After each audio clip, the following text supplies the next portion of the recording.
What you doing? I'm in the eggs. For what? For the latkes. Latkes? Does that mean it's almost time to say the prayers? And what happens after that? It's at least almost time to eat the latkes. Well, but we have to make them white.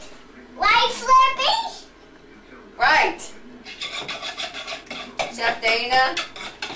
Okay, Slurpee, but we have to make them first. Yeah, we gotta cook them in the oil. Why is the oil so important for Hanukkah? Because the little bit of oil lasts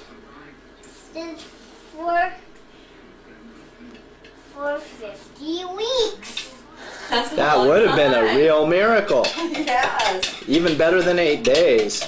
Yeah!